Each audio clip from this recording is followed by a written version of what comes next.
মানুষ ভণ্ড হয়, প্রতারক হয়, কিন্তু বাংলাদেশের রাজনীতিকদের মতো ভণ্ড হয় না। এরকম পৃথিবীতে কোথাও খুঁজে পাবেন না আপনি। তার চেয়েও বেশি ভণ্ড হয় যারা এই মন্ত্রী নেতাদের সচিব হয়। কেন বললাম জানেন? ওই যে আপনার ডাস্টবিন শফিক আছে না, ডাস্টবিন শফিক চিনতে পারছেন তো? আপনার ডাস্টবিন শফিক চিনেন তো না চিনেন না?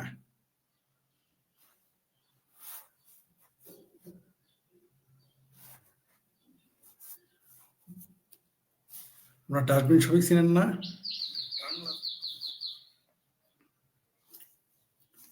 এবার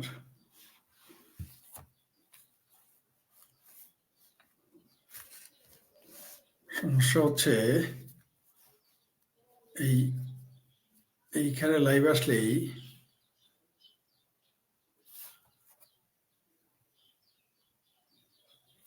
হ্যাঁ পাইছি, পাবলিক করলাম আর কি। হ্যাঁ, এই যে ডাস্টবিন যে শফিক, আমাদের ময়মনসিংহ পোলা, কেরানির পোলা কেরানি, বুঝতে পারছেন? ওই আমাদের কেরানির পোলা কেরানি আছে না, কেরানি সাহেবের, আমাদের সৎ কেরানি সাহেব, যিনি এক স্যান্ডেল পরে জিন্দগি পার করছেন, যিনি এক জুতা পরে জিন্দগি তেজপাতা বানাই ফেলছেন, 5-7 জন 7-8 জন নিয়ে সংসার চালাইতেন, তিনি 5 তলা বাড়ি করছিলেন। খুব সৎ লোক, বেজায় সৎ লোক। 300 টাকা 200 টাকা 300 টাকা বেসিকের বেতন দিয়ে তিনি 5 তলা বাড়ি করছেন ঢাকা শহরে। সেই সৎলোকের পোলা, কেরানির পোলা, কেরানি শফিক আছে না, ময়মনসিংহ পোলা আমাদের, যার গোয়া ফুলে আগেই তো, মানে যখন সচিব হয়েছে তখন গোয়া ফুলে ময়মনসিংহ পাউরুটি হয়ে গেছিল। তারপর এখন ডাবল প্রমোশন পাইছে, ফুল সচিব হয়ে গেছে। এখন তো তার আরো বড়, গোয়া ফুলে পুরো পাউরুটি না আরো কিছু হয়ে গেছে, তুন্দুলুড়ি হয়ে গেছে আর কি। যাই হোক, মূল কথায় আসি। এখন পুরো চায়না ফিরিতি দেখাইতেছে এই ডক্টর ইউনুস আছে না, ডক্টর ইউনুস কিন্তু মার্কিন দালাল, কিন্তু এখন আমেরিকাতে চাইনাতে গিয়ে বেজায় তাইওয়ানের প্রেমী হয়ে গেছে। তাইওয়ানে কোনো তাইওয়ানের এখন সে তাইওয়ানের বিরুদ্ধে, হংকং এর বিরুদ্ধে। ঠিক তার যে সচিব আছে না, ওর নিয়ে বলতেছি, ওর যে কেরানিটা আছে না, এই কেরানিটা ডাস্টবিন শফিকের কেরানির পোস্ট গুলো পড়বেন, সেখানে গিয়ে দেখবেন সারা জীবন হংকং আর তাইওয়ানের পক্ষ ছিল। হঠাৎ করে এই কেরানির বলা ডাস্টবিন শফিক, মানে আমাদের প্রেস সচিব, মানে আমাদের মহা উপদেষ্টার যে প্রেস সচিব, মানে কেরানি, মহাকেরানি, মহা উপদেষ্টার মহাকেরানি ডাস্টবিন শফিক কিন্তু হংকং এর পক্ষে ছিল।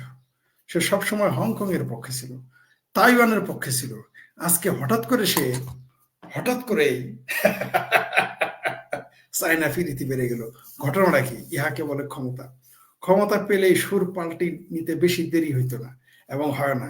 কালকে যদি মনে করেন ভারত সাপোর্ট দেয় না এই এনজিও গ্রাম সরকারকে, এই ডাস্টবিন শফিক দেখবেন ভারতের দালালি শুরু করবে। কারণ যে আমেরিকার দালালি বাদ দিয়া, তাইওয়ানের দালালি বাদ দিয়া, হংকং এর দালালি বাদ দিয়ে এখন যদি চায়নার দালালি করতে পারে, তাহলে ক্ষমতা টিকিয়ে রাখার জন্য তো সে ভারতের দালালি করবে, এটাই স্বাভাবিক। তাহলে একটু মূল ঘটনায় ফিরে আসি আমরা আর কি, ঠিক আছে? মূল ঘটনায় যাই। ডাস্টবিন শফিকের ডাস্টবিন শফিকের মানে এই যে প্রেস সচিব, মহাপদেষ্টার মহাকেরানি, বড় কেরানি, সে শফিক শফিক আলমের এই 3 আগস্ট 2022 সালে পোস্টটা খুঁজে দেখেন, তাইলে পাবেন সেখানে কি লিখছে। আবার 24 আগস্ট 2023 সালে তাইওয়ানে কি লিখছে পড়বেন। হংকং আর তাইওয়ানে তার এই 2টা পোস্ট পড়বেন। তারিখ কত সেটা তো দেখানো যায় না, এখানে দেখা যায় না, এটা সমস্যা, দেখাইতে পারি না একেবারে সামনে, বুঝতে পারছেন? এই যে, হ্যাঁ। আবার massive victory for democracy, Hong Kong এর আবার 19 সালেও দেখবেন ছাপা মারছে। হংকং এর মানে দেখেন শিরোনাম দেখেন, সে শেয়ার করছে কি, Hong Kong to withdraw extradition bill as China bows to protesters, এগুলো সে বক্তব্য দিছে। মূলত সে সেখানে তার এটা শেয়ার করে সে হংকং এর পক্ষে ছিল। তো হংকং তো স্বাধীনতা চায়, চীন তো মনে করে নিজের দেশ, তাই অনেক স্বাধীনতা চায়, গণতন্ত্র চায়, কিন্তু চীন তো তা মানে না। কিন্তু এই চায়না এবং হংকং এর, এই তাইওয়ান এবং হংকং এর পক্ষে সামসামি করছে এই ডাস্টবিন ছবি। আজকে হঠাৎ করে চায়না বিরোধী হয়ে গেছে। যেমন মনে করেন বাংলাদেশের মানুষ হচ্ছে একই সাথে ভারত বিরোধী, বাংলাদেশের মানুষ মুসলমানরা বিশেষ করে একই সাথে হিন্দু বিরোধী, রাশিয়া বিরোধী, আবার আমেরিকার বিরুদ্ধেও, আবার চায়নার বিরুদ্ধেও। কিভাবে আপনাদের বলি, চায়নাতে উইঘুর মুসলিম নির্যাতন হয়, যদি এই খবরটা তারা স্বীকার করে না, মনে মনে রাখে, কাউকে স্বীকার করে না। ভারতের বিরুদ্ধে তারা থাকে, মুক্তিযুদ্ধের, ভারতের সাথে বিরোধিতার মূল কারণ হচ্ছে মুক্তিযুদ্ধ বিরোধিতা। কারণ মুক্তিযুদ্ধ বিরোধীরা ভারত বিরোধী হবেই, হতে হবেই তাকে, এতে কোনো গ্যারান্টি নেই। যাই হোক, তাকে ভারত বিরোধী হতেই হবে। তো আরেকটা রাশিয়ার বিরুদ্ধে কেন সমাজতন্ত্র চায়, আমেরিকার বিরুদ্ধে কেন আল কায়দারা মারে, পাকিস্তানে মারে, তাই বিরুদ্ধে। কিন্তু অদ্ভুত ব্যাপার দেখেন, ডক্টর ইউনুস হইতেছে মানে প্রেস সচিবের আব্বা, মহা আব্বা আর কি, ডক্টর ইউনুস হইতেছে একই সাথে আমেরিকান নাগরিক, সেই সাথে রাশিয়ার জামাই, দুইটা বিয়ে করছে, আরো কেউ কেউ বলে 3-4টা করছে। তার একটা বললো রাশিয়ান, আরেকটা বললো ভারতীয়। কি সুন্দর না? কি দারুণ না? ভালো লাগে না ঘটনাটা শুনে? যে বাংলাদেশের ভারতের জামাই, রাশিয়ার জামাই, আমেরিকার নাগরিক, বাংলাদেশের প্রধানমন্ত্রী সমমানের পদ, মহাপদেষ্টা পদ এখন বসে আছেন। হায় হায় হায়। তারপর আবার নাস্তিক। আরো মজার না? আরো মজার তথ্য দিই আপনাদের। এই যে চাইনাতে গেল না, এই যে ডাস্টবিন শফিক, তার আগে গিয়েছিল জামাতিরা, তাদের সাথে ছিল হেফাজতের নেতা, তারপরে ছিল বিএনপির নেতা, জামাত, বিএনপি, হেফাজত, কয়েক সিংহবা আমরা এই বরং চান্স পাই নাই চাইনাতে যেতে। তো এই যে যে এরা গেল, একজনকে গিয়ে বলছে যে মুসলমানদের কেন বোরখা পড়তে দেওয়া হয় না? কি বুঝলেন? ধর্মপরীতি শেষ। যেমন চায়নাতে যাওয়ার পরে তাদের তাইওয়ান এবং হংকং এর গণতন্ত্র প্রীতি খতম, বাংলাদেশে গণতন্ত্র চায় কিন্তু চায়না আর হংকং এর বেলা চায় না। ঠিক যেমন ভারতের মুসলমানদের যদি গুজ্জদার দিয়ে যদি একটু বদবয় বেরোয়, সেটা যদি গন্ধ করে, তাহলেই বাংলাদেশের মনে করেন যে কি বাইতুল মুকাররম কেঁপে ওঠে, পল্টনের চিঙ্গুবামেরা কেঁপে ওঠে, শাহবাগ কেঁপে ওঠে।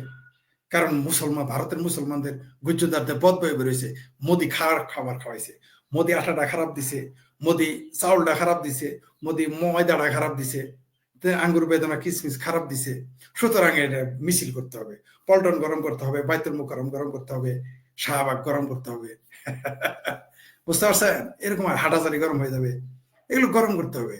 কিন্তু উইঘুরে মুসলমানদের যে পেদানি দিতেছে, এটা নিয়ে কারো কথা নেই। একটা লোকের শুনছেন এই যে গেল কথা বলতে, শুনছেন কোন মুসলমানরা কথা বলতে দেখছেন চীনের বিরুদ্ধে? বলবে না, কারণ চীন হচ্ছে আব্বা।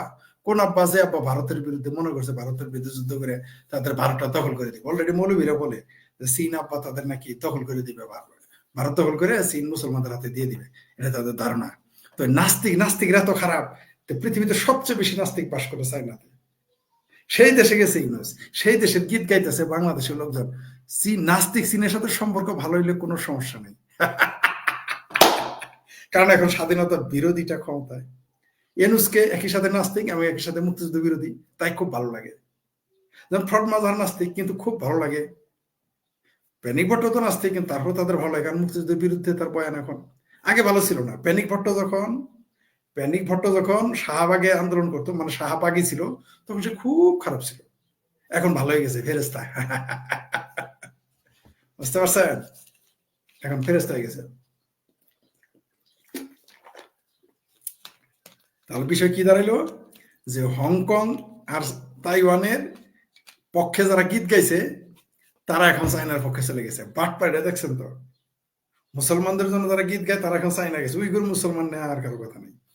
অবশ্য আমি বারবার বলার কারণে, লেখার কারণে ইদানিং শুনতেছি 2-4 জন উইগুর নিয়ে কথা বলে। 2-4 জন বলা শুরু করছে। যেমন আমি আগে বলতাম সমন্বয়কদের এইটা হবে, সেইটা হবে, তাদের পরিণতি এই হবে। ইদানিং আবার আমেরিকা থেকেও একজন বলে এটা, ইদানিং আবার ফ্রান্স থেকেও নাকি বলে, কাট কপি পেস্ট করে। যাই ভালো কথা, এটা খারাপ না, কারণ আমিও তো অনেক লোকের কথাই কাট কপি পেস্ট করি, তাই না? অনেকের বয়ানিতে আমি দিই। তো কি বোঝা গেল, যে আসলে রাজনীতি হচ্ছে একটা ধোঁকাবাজি, বাটপারি, বদমাইশি। তার প্রমাণ কি? তার প্রমাণ হইল ডাস্টবিন শফিক তাইওয়ান প্রেমী, ডাস্টবিন শফিক হংকং প্রেমী, এখন হঠাৎ করে সে তাইওয়ান প্রেমী চেঞ্জ হয়ে ইউটার্ন নিয়ে সে এখন তাইওয়ানের বদলে এখন চাইনা প্রেমী হয়ে গেছে। এখন তার এক না চাইনিজ, এক না একতন্ত্র তার খুব ভালো, কিন্তু বাকশালের নাম শুনে তার গোয়া কুরকুরায়, তার গোয়ার মধ্যে কুরকুরায়। বাকশালের নাম শুনলে তার গোয়াতে কুরকুরানি উঠে। এই যে যারা দেখবেন সারাদিন বাকশাল সিগড়ে পারে, এখন চাইনা তাদের কাছে হলো। চাইনা কি পাকশাল, চাইনা কি ছিল পাকশাল। ইরান তার কাছে খুব ভালো, ইরান একদলীয় শাসন, তারপর ওটা ভালো। কারণ কি? কিন্তু পাকশাল খুব খারাপ। কিন্তু 100 পাকশালী শাসক মিলে একটা ইরানের খোমেনি শাসন হবে না, আর 100 ইরানি খোমেনি শাসন মিলে একটা চাইনিজ শাসক হইতে পারবে না। ডাস্টবিন শফিক, তুমি খালি একাই চায়না যাও নাই, আমরা দুই একবার গেছি। তুমি তো গেছো দালালি করতে, আমরা নিজেদের খরচে গেছি। বুঝতে পারছো ডাস্টবিন ছবি? আমাদের চাইনা শেখায় না, তাইওয়ান শেখায় না, হংকং শেখায়, ওগুলো তো আমরা ঘুরে আসছি। তুমি একলাই খালি যাও নাই। বুঝতে পারছো শোনার চান? এখন তো দালালি শুরু করছো। এরা হইলো যখন যার তখন তার। এরা কয়দিন পরে যদি এখন হুট করে যদি আবার মনে করেন যে মার্কিনীরা চাপ দেয়, তখনই হয়ে যাবে মার্কিনীদের দালাল। এরা হচ্ছে আসল দালাল। রাজনীতি মানে ভণ্ডামি, বুঝতে পারছেন তো? আর সচিবেরা আর কি হবে? ওরা ডাবল ভণ্ড, কারণ ওরা হলো ভণ্ডের চাকর।